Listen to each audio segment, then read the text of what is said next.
రాష్ట్ర ప్రయోజనాల కోసం అన్ని పార్టీలు కలిసి నడవాలని డిప్యూటీ సీఎం భట్టి విక్రమార్క అన్నారు. ఈ క్రమంలోనే ప్రజాభవన్లో అన్ని పార్టీల ఎంపీలతో సమావేశం ఏర్పాటు చేశామన్నారు.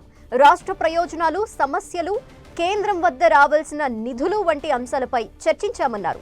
రాష్ట్ర సమస్యల్ని పార్లమెంట్లో లేవనెత్తాలని ఎంపీలకి సూచించారు. ఈ మీటింగ్లో కాంగ్రెస్, ఎంఐఎం పార్టీ ఎంపీలు హాజరయ్యారు. బీజేపీ నుంచి కేంద్ర మంత్రులు బండి సంజయ్, కిషన్ రెడ్డిలకు ఆహ్వానం పంపినా వాళ్లు రాలేదని డిప్యూటీ సీఎం భట్టి విక్రమార్క అన్నారు. ప్రభుత్వం నుంచి మేము ఇచ్చినటువంటి ప్రెజెంటేషన్, లేఖలు, పెండింగ్ ఉన్నటువంటి అంశాలు సమగ్రంగా ఒక పవర్ పాయింట్ ప్రెజెంటేషన్ పార్లమెంట్ సభ్యులందరికీ అంశాల వారీగా వారికి వివరించడం జరిగింది. బైఫర్కేషన్ యాక్ట్ ద్వారా రాష్ట్రానికి హక్కుగా అందవలసినటువంటి కార్యక్రమాలు, ఉదాహరణకు బయ్యారం స్టీల్ ప్లాంట్ దగ్గర నుంచి మొదలు పెడితే, కాజీపేట్ కోచ్ ఫ్యాక్టరీ దగ్గర నుంచి మొదలు పెడితే అనేక రకాలైన అంశాలని ప్రతిదీ సమగ్రంగా పవర్ పాయింట్ ప్రజెంటేషన్ ద్వారా పార్లమెంట్ సభ్యులందరికీ వివరించడం జరిగింది.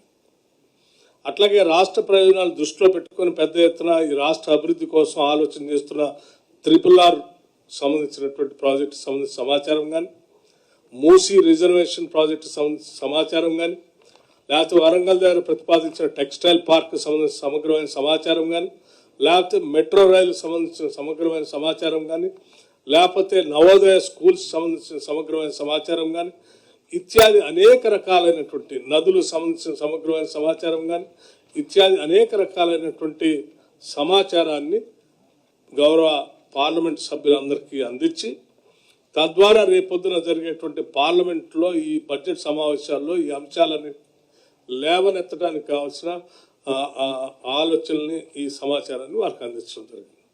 ఈ సమావేశానికి రావాలని ప్రత్యేకంగా ఆహ్వానించినప్పటికి కూడా టీఆర్ఎస్ పార్టీ సంబంధించిన పార్లమెంట్ సభ్యులు ఏ కారణాల చేతనో మరి సమావేశాలు రాలేకపోయారు. అట్లాగే భారతీయ జనతా పార్టీ సంబంధించినటువంటి పార్లమెంట్ సభ్యులు కానీ వారు కూడా కొన్ని కారణాల చేత సరే సమయం మాకు అంతగా వేర్వేరు కార్యక్రమాల్లో రాలేకపోయాం అని వారు ఒక సందేశాన్ని కూడా పంపించారు.